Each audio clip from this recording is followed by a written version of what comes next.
excellent, route de Wem à Bogny-Malmedy. L'été arrive et j'ai vraiment envie de nouveaux looks. C'est le moment rêvé pour faire un tour à la braderie chez Espace Mode. Moins 30% sur une sélection d'articles printemps-été pour toute la famille.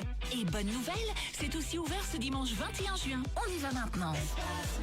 Espace Mode à Malmedy et à Aubel. L'Institut Saint-Joseph de Trois-Ponts te donne toutes les chances d'accéder à des études supérieures au marché du travail ou à un métier d'indépendant. Viens découvrir toutes nos options et nos nouveautés lors de notre porte ouverte le 30 juin de 15h à 19h. Info sur saintjoseph3pont.be.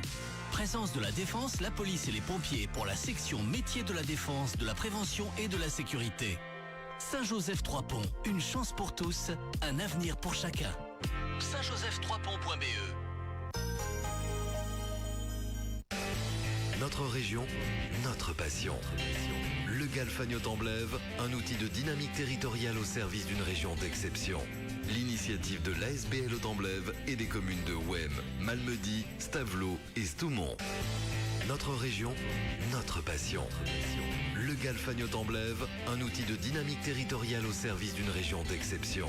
L'initiative de l'ASBL au Temblève et des communes de Wem, Malmedy, Stavelot et Stoumont.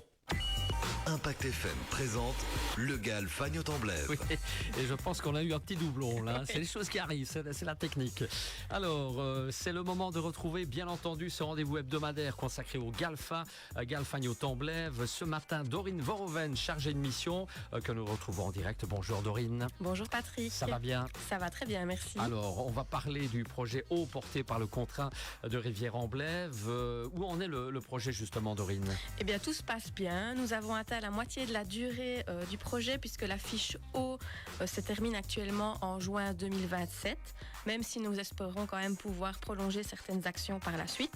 Mais concernant la mission d'inventaire des sources, nous avons franchi le cap de 100 points d'eau inventoriés sur les communes de Stoumont-Stavelot, avec également quelques observations déjà réalisées sur Malmedy et Wem. Le travail se poursuit actuellement sur le territoire de Stavelot et avant de continuer après progressivement sur les autres communes. Joli, et ça m'a l'air franchement très impressionnant tout cela. Puis entre la superficie du territoire à prospecter, le temps nécessaire d'ailleurs pour chaque relevé, j'imagine Dorine que cela représente une sacrée organisation au niveau technique. On avait déjà présenté cette méthodologie lors d'une précédente émission. Oui, c'est ça. C'est vrai que travailler seul pendant 2 ans sur un territoire aussi vaste, ce n'est pas rien, mais heureusement, je vais bientôt être accompagnée d'un stagiaire qui réalisera aussi son stage et son travail de fin d'études sur ces poids d'eau. Et donc, il est actuellement aux études en forêt nature à la Haute École provinciale d'agronomie, donc à l'Arrêt. Et il commencera cet été. Donc, son arrivée va pouvoir me permettre d'avancer plus rapidement sur le terrain aussi, mais de récolter des informations complémentaires qui sont particulièrement intéressantes pour enrichir cet inventaire. Voilà, donc finalement, une bonne nouvelle que l'on apprend. Il va, si je comprends bien, t'accompagner sur le terrain pour réaliser une analyse. Oui, c'est ça. Donc, les analyses. Donc, on va pouvoir travailler ensemble sur certains relevés, mais aussi en parallèle pour découvrir davantage de territoires. Et donc, dans le cadre de son TFE, en fait, il va aussi réaliser des relevés de végétation autour de ces points d'eau afin d'obtenir vraiment une vision plus globale de chaque source et de son environnement aussi. Sûrement, je vois bien la chose, parce qu'on ne trouve pas forcément finalement la même végétation partout, si je comprends bien. Exactement. Donc la végétation est souvent un excellent indicateur aussi de l'état du milieu. Certaines plantes sont adaptées aux sols très humides, d'autres préfèrent des terrains plus acides ou plus riches ou encore mieux drainés. Donc par exemple, la présence de certaines mousses, de joncs, de lèches ou encore de rennes des prés relève d'un sol humide ou d'une zone où l'eau est présente de façon régulière, et à l'inverse, d'autres espèces indiquent des conditions plus sèches. Donc observer la végétation permet de mieux comprendre le fonctionnement du site et finalement connaître aussi ces plantes présentes, c'est aussi obtenir de précieuses informations sur le type de sol, le niveau d'humidité et l'état écologique du milieu. Donc ça va aider à choisir les méthodes les plus adaptées pour conserver ou restaurer ces espaces naturels. Et puis ces plantes ne vivent bien sûr pas seules, elles accueillent tout un cortège d'espèces animales sol, comme les insectes, les amphibiens ou encore les oiseaux, qui dépendent bien sûr de ces habitats particuliers. Donc, si je comprends bien, avoir une bonne connaissance de la station, c'est déjà agir en faveur de la biodiversité, notamment celle liée aux points d'eau et les zones humides. Oui, tout à fait. Et parmi ces zones humides, on retrouve différents types de milieux très intéressants. Donc, par exemple, chez nous, on peut citer notamment les tourbières. Donc, ce sont de véritables réservoirs de biodiversité qui sont capables de stocker d'importantes quantités d'eau et de carbone. On a aussi les prairies humides qui jouent un rôle essentiel pour de nombreux insectes pollinisateurs, les oiseaux et les amphibiens.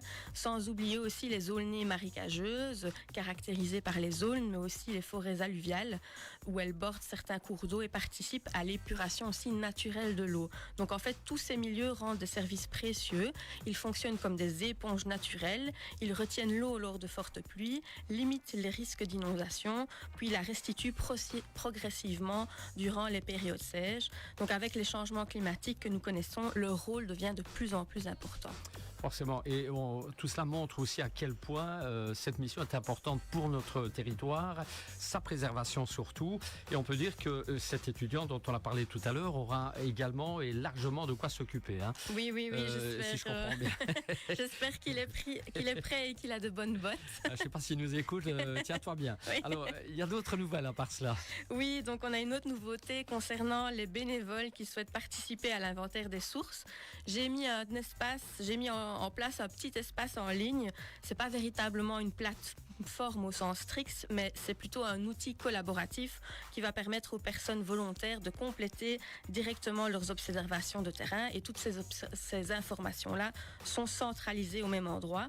Et donc les participants en fait pourront encoder leurs relevés et leurs remarques, et je pourrai ensuite analyser ces données plus en profondeur. Et donc j'en profite d'ailleurs de dire aux bénévoles qui m'ont déjà contacté que je reviens très prochainement vers eux. Je ne les oublie pas et que je vais leur présenter alors ce fonctionnement-là. Et j'en profite aussi pour dire à toutes les autres personnes qui nous écoutent aujourd'hui, n'hésitez surtout pas à me contacter si vous souhaitez participer à l'aventure, et tout est de la bienvenue, bien sûr. Ah, sûrement. Dorine, c'est une excellente initiative. J'imagine que c'est aussi très encourageant pour toi, tout simplement, de voir ainsi ces citoyens s'impliquer dans l'aventure concrètement, dans cette préservation du territoire, de l'eau et aussi de la résilience des écosystèmes. Hein. Oui, absolument. C'est même un des aspects les plus motivants du projet. Au-delà de leur aide apportée sur le terrain, il y a des échanges qui sont extrêmement enrichissants. Chaque personne apporte son regard, son expérience, sa connaissance du territoire, ou encore bêtement des souvenirs qu'ils ont à un endroit. Et donc toutes ces informations ont beaucoup quand même de valeur dans ce cadre-là aussi. Alors avant de terminer cette émission du GAL, est-ce qu'il y a encore quelque chose que tu aimerais partager avec nos auditeurs ce matin en direct? Oui, donc peut-être quelques mots sur les événements à venir organisés par le Contrarivière Amblève. Donc l'été approche, et au Contrarivière qui dit été dit balade estivale.